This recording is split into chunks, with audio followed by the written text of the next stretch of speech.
The Galactic Senate had existed for over 10,000 years. It was the largest governing body in the known universe. Representatives from over 2,000 species gathered in the Grand Chamber to discuss laws, trade, and peace. The chamber itself was a massive dome built on a space station at the center of the galaxy. Crystalline chairs floated in perfect circles around a central platform where speakers addressed the assembly. Every chair had an owner. Every seat was filled during important votes. Every species sent their best diplomats to speak for their worlds. Every seat except one. Between the tall, purple-skinned Drathi delegation and the scaled representatives of the Vorn Collective, there sat an empty chair. It had been empty for 300 galactic cycles. The small plaque beneath it read simply, Species 7291, Sol System. Planet 3, Earth. Ambassador Zeltrix of the Vorn had sat beside that empty chair for 60 years. He was old now, his green scales fading to gray. Young senators would sometimes approach him during breaks and point at the vacant seat. "Who sits there?" they would ask. "No one," Zeltrix would answer. "The humans were invited. They refused." "Refused? Can a species refuse?" Zeltrix would shake his head slowly. "Apparently they can." The story was simple, but strange. 200 years ago, a Drathi exploration vessel had discovered the Sol system at the edge of the galaxy. The third planet from the yellow sun was covered in water and green land. It was home to a species called humans. They had just begun sending primitive rockets into space. Their radio signals leaked into the cosmos, full of music and arguments and news of wars. The Drathi had watched them for several decades. The humans were violent. They fought each other constantly. They polluted their own world. They built weapons capable of destroying their entire civilization. The Drathi scientists predicted they would kill themselves within a century. But they did not die. They kept growing. They kept reaching outward. When the humans finally sent their first vessels beyond their own moon, the Senate decided to make contact. A diplomatic ship was sent to Earth. The humans were frightened at first, then curious, then cautiously welcoming. They met with world leaders. They exchanged information. They learned about the Senate and its 2,000-member species. And then, when offered membership, they said no. Not with anger, not with fear. They simply declined. Their leaders thanked the Senate for the invitation and said that Earth was not ready. Perhaps in the future, they said. Every 50 years, the Senate sent another invitation. Every 50 years, the humans politely refused. High Chancellor Morthax found this deeply troubling. He was the leader of the Drathi and the head of the Galactic Senate. His people had created this institution to bring order to the chaos of the universe. Species that joined were protected. Species that refused were usually conquered or contained. It was the way of things. But Earth was different. The early reports had called them primitive, level 2 on the civilization scale, barely worth noticing. By the time anyone thought to check on them again, it seemed too much trouble to force the issue. Let the humans play in their little corner of the galaxy. They were too far away to matter. That was what the Senate believed for 200 years. On the day everything changed, Morthax was listening to a boring debate about shipping taxes. The Calaxian delegate was complaining about fees in the outer territories. Half the chamber was asleep. It was an ordinary day. Then the doors burst open. A young Drathi officer ran into the chamber. His purple skin was pale. His eyes were wide with terror. He stumbled as he approached the central platform, nearly falling before catching himself on the railing. "High Chancellor," he gasped. "Forgive the interruption. I bring urgent news." Morthax stood from his elevated seat. What news could possibly justify this? "The Kreth Dominion, sir. Their fleet. It has been destroyed." The chamber went completely silent. The Kreth Dominion was the greatest military power outside the Senate. Their warships were legendary. Their armies had conquered 100 worlds. The Senate had been fighting them for generations without success. Destroyed? Morthax repeated. What do you mean, destroyed? All of it, High Chancellor. The entire invasion fleet, 7,000 warships, gone. Murmurs spread through the chamber like fire through dry grass. Delegates turned to each other in confusion. The Kreth fleet was supposed to be unstoppable. The Senate's own military had barely managed to slow them down. How is that possible? Demanded the Calaxian delegate, forgetting his tax complaints. Who could have done this? The young officer swallowed hard. His hands were shaking. The humans, sir. Earth's defense forces engaged the Kreth fleet at the edge of the Sol system. The battle lasted 11 minutes. Silence again. But this silence was different. This was the silence of 2,000 species trying to understand something impossible. 11 minutes? Zeltrix said from his seat. His old voice cracked. That cannot be correct. The Kreth had 7,000 warships. Even our combined fleets would need months to defeat such a force. I have the sensor recordings, Ambassador. The data is accurate. The human fleet emerged from nowhere. They used weapons we have never seen before. The Kreth ships were cut apart before they could fire a single shot. It was not a battle. It was an execution. Morthax gripped the railing of his platform. His mind was racing. For 200 years, the Senate had ignored the humans. They had dismissed them as primitive apes, barely capable of reaching their own moon. They had laughed at the empty chair. Show me, he said quietly. The officer transmitted the data to the main display. A holographic image appeared above the central platform. Every delegate in the chamber watched as the recording played. The Kreth fleet was arranged in standard attack formation. 7,000 ships, each one bristling with weapons. They were moving toward Earth, confident in their power. Then the human ships appeared. They did not fly in from somewhere else. They simply materialized, as if space itself had opened a door for them. There were only 100 human vessels, small compared to the massive Kreth warships. The Kreth opened fire. Their weapons hit nothing. The human ships were there one moment and somewhere else the next, moving in ways that made no sense. Then the humans fired back. Captain Nathan Cole stood on the bridge of the carrier vessel Endurance and watched the wreckage float past his window. Pieces of alien ships tumbled slowly through the blackness of space. Some fragments were still glowing from the heat of the weapons that had torn them apart. Here and there, frozen bodies drifted among the metal. He felt no joy in what he saw. These had been living beings. They had families somewhere, waiting for news that would never come. But they had come to destroy Earth. They had come to kill his people. He had done what needed to be done. Commander Lisa Grant walked up beside him. She was carrying a data tablet, her face calm and professional. They had served together for 15 years. He trusted her more than anyone else in the fleet.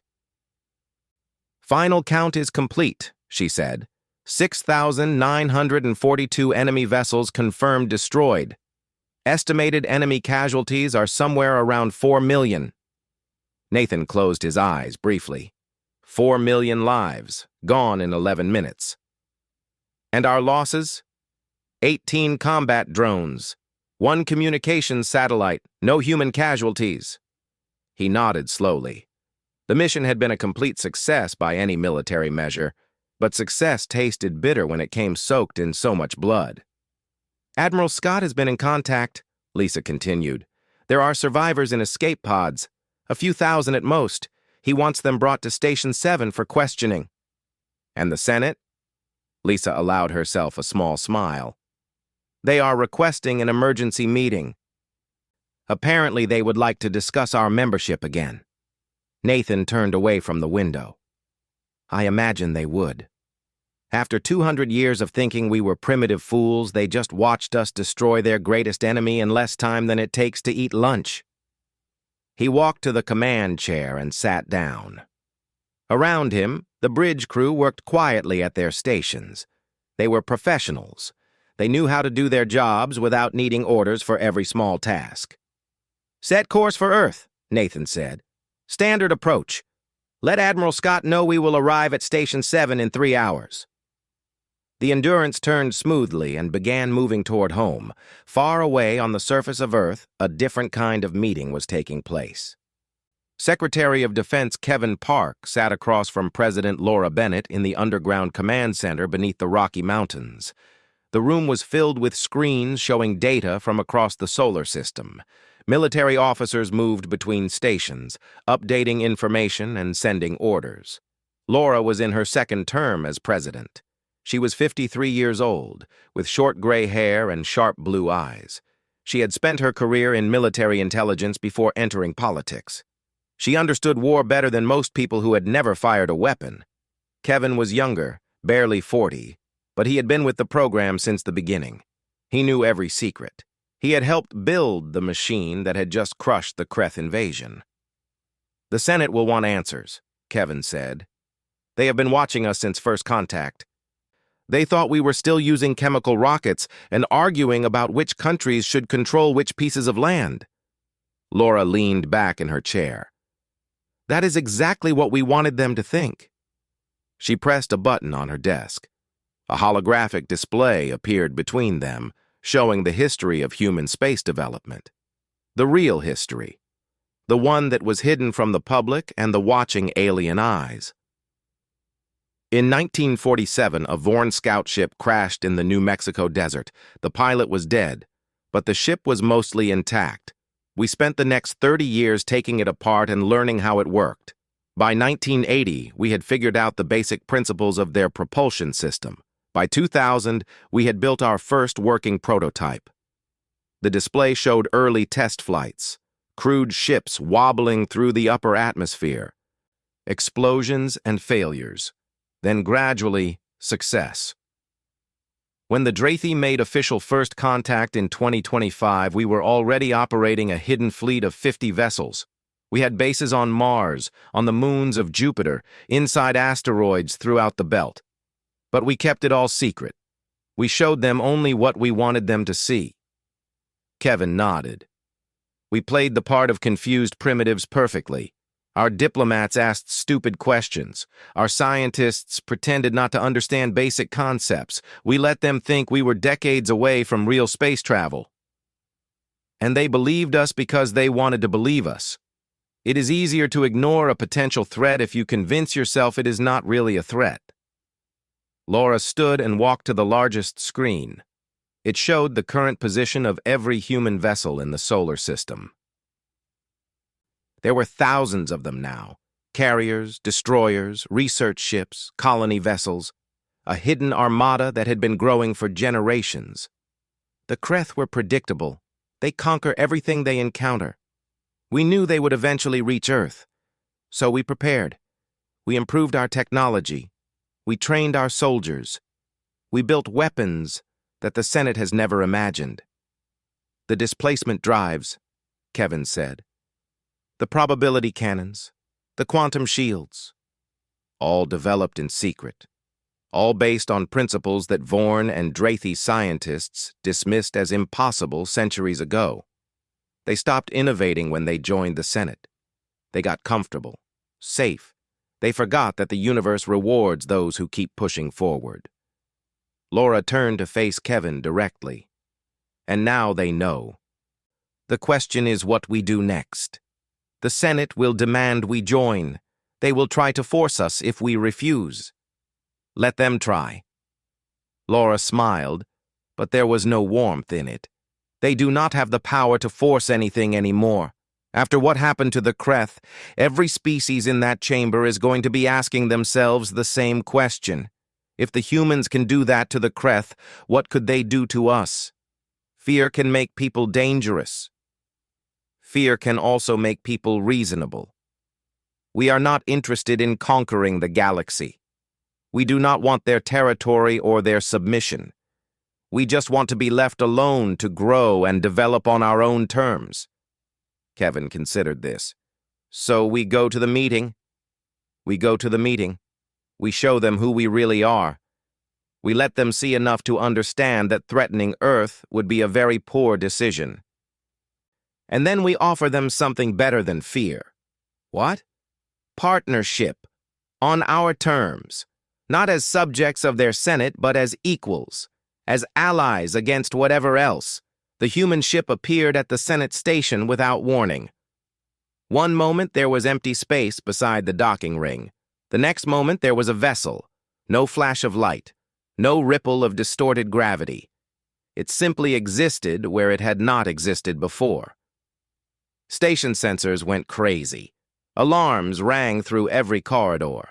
Security teams rushed to their positions. Weapon systems powered up automatically before the operators could stop them.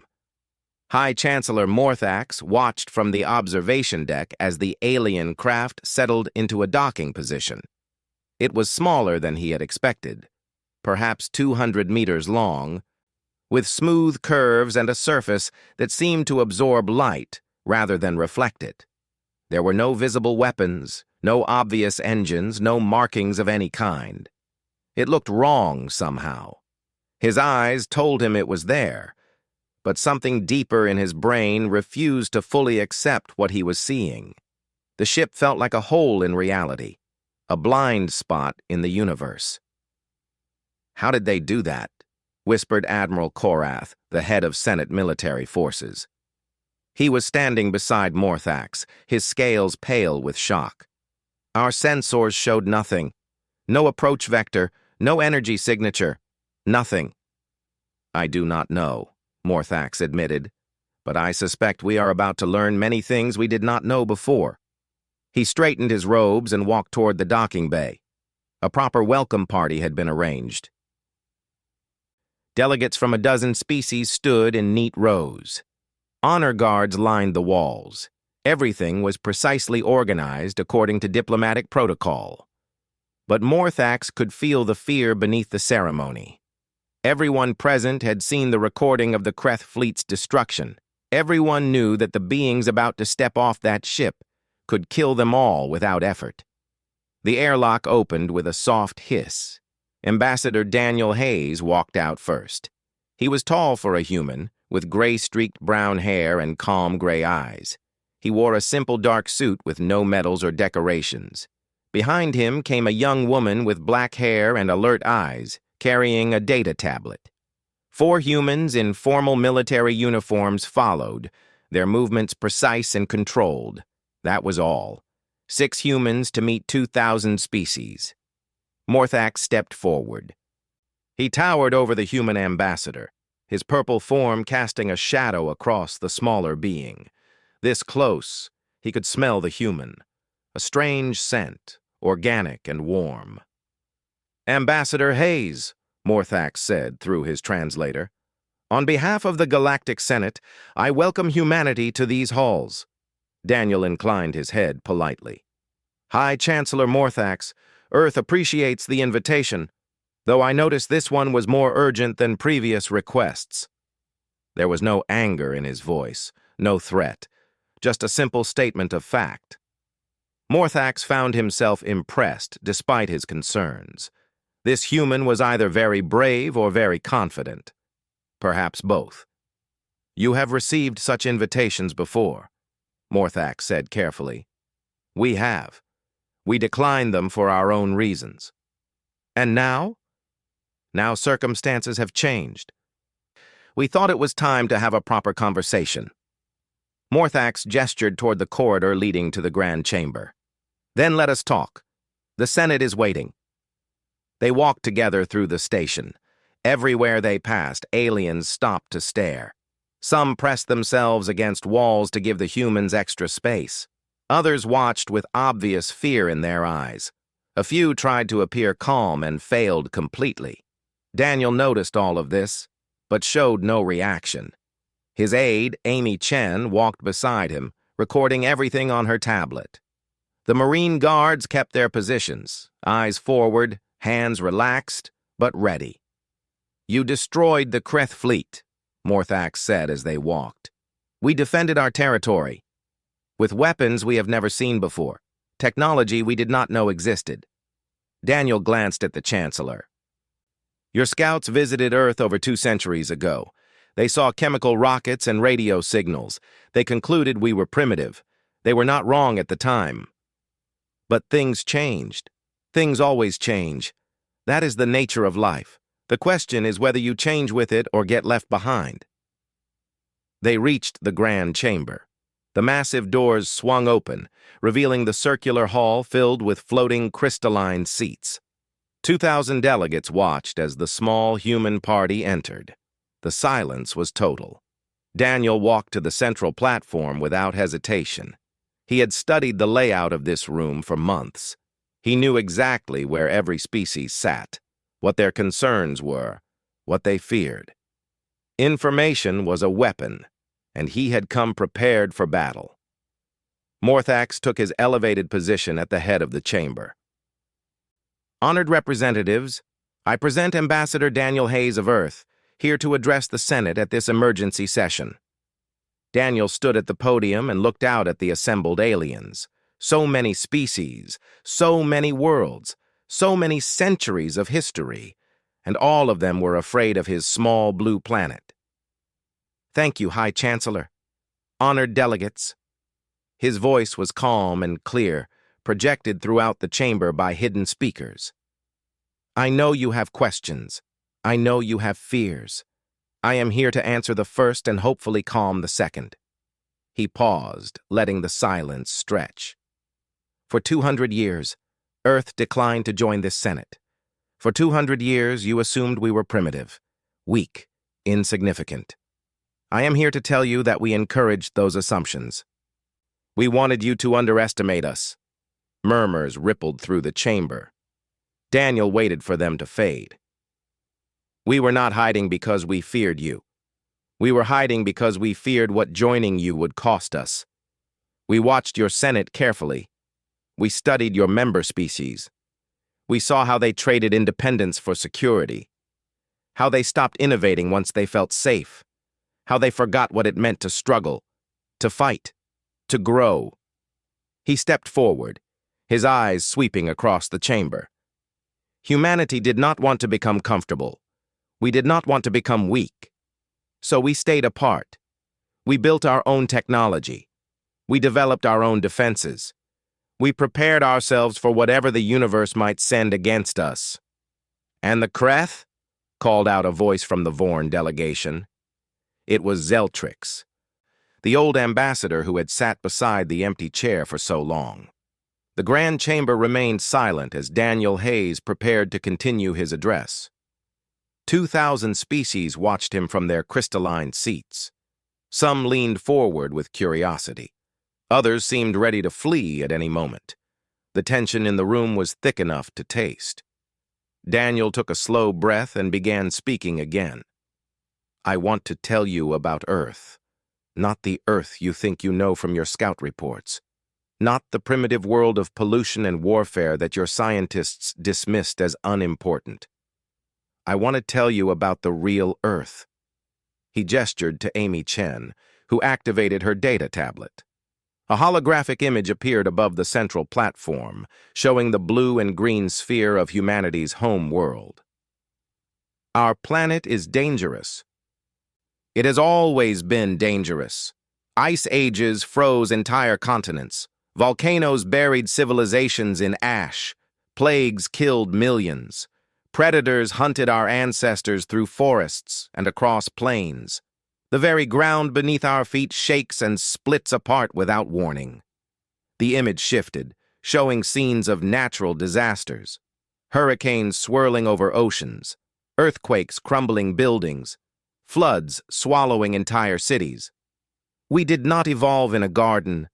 We evolved in a battlefield. Every generation of humans has had to fight simply to survive, against nature, against disease, against each other. We learned very early that nothing is given freely. Everything must be earned. Everything must be protected. The image changed again, now showing human history. Ancient warriors with swords and shields. Medieval castles under siege.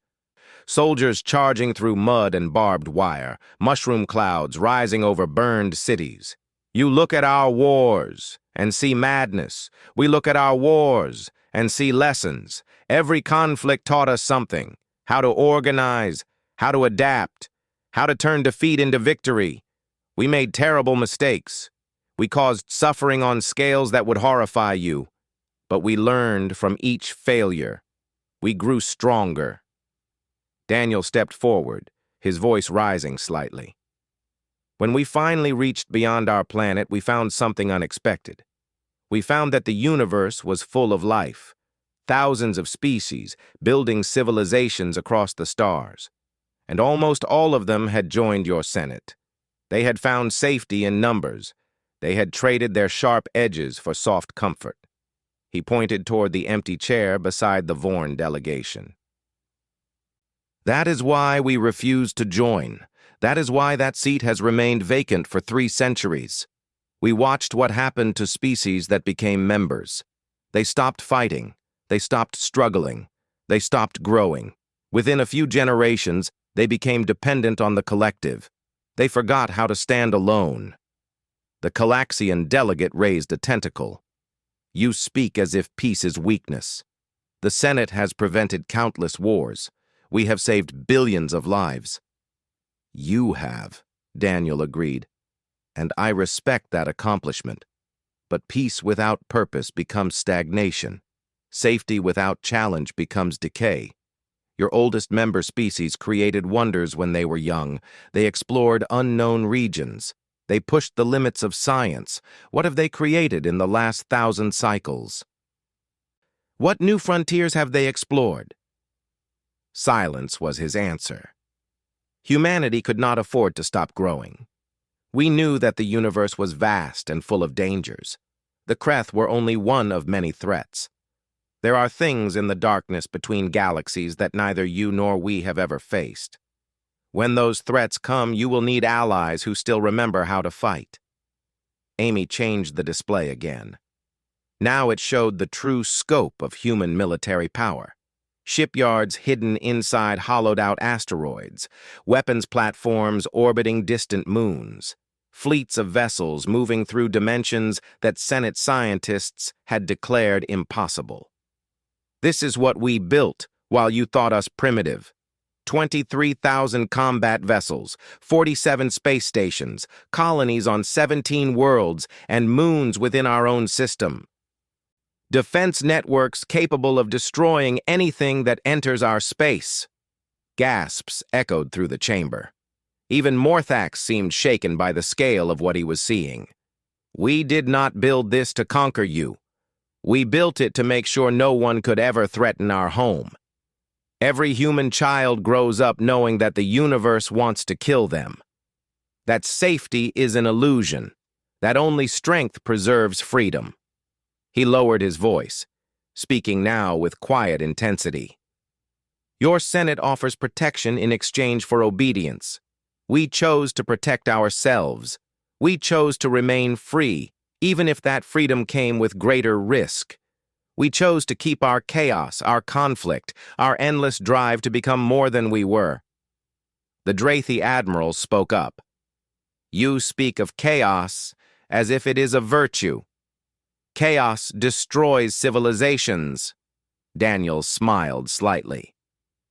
Chaos also creates them. Humans are walking contradictions. We are capable of terrible cruelty and astonishing kindness. We build and destroy with equal passion. We are artists and warriors, poets and killers. We have launched nuclear weapons at our own cities, and we have traveled to our moon within the same generation. He spread his hands. We do not make sense.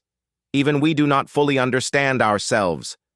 But that confusion, that endless inner conflict, is what drives us forward. We cannot be satisfied. We cannot be content. We always want more knowledge, more power, more life. It is exhausting and wonderful and terrifying, and we would not have it any other way. High Chancellor Morthax leaned forward in his seat. What exactly are you proposing, Ambassador? You say you do not wish to join the Senate, yet you have come here. What do you want? The debate that followed Daniel Hayes's speech lasted for 6 standard days. Factions formed and dissolved within hours. Ancient alliances crumbled as species reconsidered everything they had believed about the universe. The Vorn argued for immediate cooperation with Earth. The Galaxians demanded more information before making any decision. A dozen smaller species announced they were considering leaving the Senate entirely, inspired by humanity's example of independence. High Chancellor Morthax barely slept during those 6 days. He spent every hour in meetings, trying to hold the coalition together while processing the impossible reality of human power. His advisors brought him reports filled with numbers he could barely believe. Human technology was not just advanced. It was operating on principles that Drathi scientists had dismissed as fantasy centuries ago. The displacement drives that let human ships appear anywhere without traveling through normal space. The probability weapons that could calculate and exploit the weakest points in any defense. The quantum shields that existed in multiple states simultaneously, making them nearly impossible to damage. Each system was revolutionary on its own. Combined together, they created a military force that could not be matched by anything in the known galaxy. And the humans had built all of this in secret, while the Senate thought they were primitive apes, barely capable of reaching their own moon. On the 6th day, the chamber gathered for a final session. The crystalline seats were all filled. Every species had sent their senior representatives. The air hummed with tension and exhaustion. Daniel Hayes stood at the central platform once again. He looked as calm as he had on the first day. If the long debates had tired him, he showed no sign of it. "The Senate has reached a decision?" he asked. Morthax rose from his elevated seat. His purple skin looked gray from lack of rest, but his voice was strong. "We have debated extensively. We have consulted with experts. We have argued among ourselves more than we have in centuries." He paused, gathering his thoughts. "The Galactic Senate formally offers humanity full membership, with all rights and responsibilities that entails." Daniel nodded slowly. "I appreciate the offer. Earth declines." Murmurs swept through the chamber, but they were quieter than before. Many had expected this answer. "However," Daniel continued, "we have an alternative proposal." Amy Chen projected a document into the air above the platform. The text was written in 17 different languages, translated for every major species present. "A mutual defense treaty," Daniel explained. "Not membership, but partnership. Earth will stand with the Senate against external threats. We will share certain technologies with species that request them. We will trade goods and knowledge through open diplomatic channels. We will maintain permanent embassies on each other's stations." He looked around the chamber. "But we will govern ourselves. We will not be bound by Senate law. We will not vote on your internal matters, and you will not vote on ours. We will remain independent allies, not subordinate members." "And if we refuse this proposal?" the Galaxian delegate asked.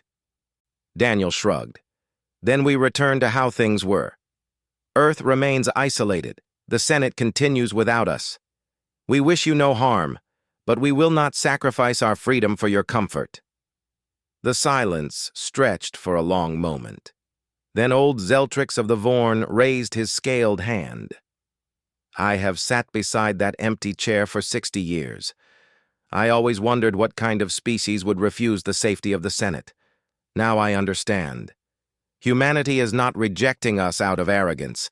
They are protecting something precious, their fire, their drive, their refusal to accept limits." He turned to face the chamber. "I vote yes on the treaty. Let the humans remain wild. Let them keep their chaos. And let us be grateful that their chaos is pointed outward at our enemies rather than inward at ourselves." The vote was not unanimous. Some species refused on principle. Others abstained out of fear. But when the count was finished, the treaty passed by a comfortable margin. Daniel Hayes signed the document that afternoon, standing in a small ceremony room beside High Chancellor Morthax. Representatives from both sides witnessed the moment. Recorders captured every second for history.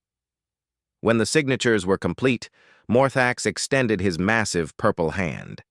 Daniel reached up and shook it, the contrast between their sizes almost comical. "You could rule this galaxy," Morthax said quietly, so only Daniel could hear.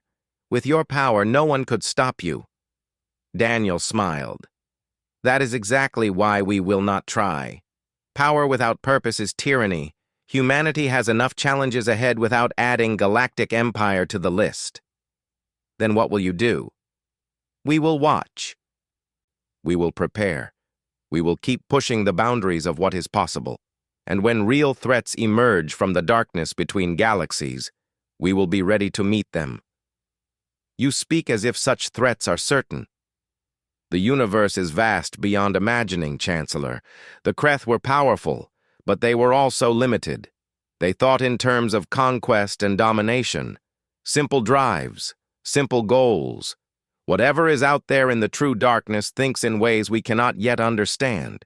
When it arrives, the Senate will need allies who have not forgotten how to be dangerous." The human delegation departed the next morning. Their ship vanished from the docking ring in the same impossible way it had arrived.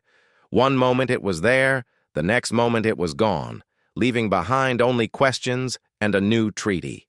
In the Grand Chamber, the crystalline seat of species 7291 remained empty. Daniel had refused to sit in it even once during his visit. When asked why, he had smiled. "Consider it a reminder," he had said. "That chair represents what we could be if we joined you. Empty, absorbed, tamed. As long as it stays vacant, it tells the galaxy that there is another way. A harder way, but a freer one." Zeltrix returned to his usual seat beside the empty chair after the humans left. He ran his old scaled fingers along the crystal armrest, thinking about everything he had witnessed. For 3 centuries, he had pitied the species that refused to join them. He had assumed they were foolish, stubborn, perhaps a little mad. Now he understood. The humans were all of those things. But they were also something else. Something that the Senate had lost long ago and might never recover.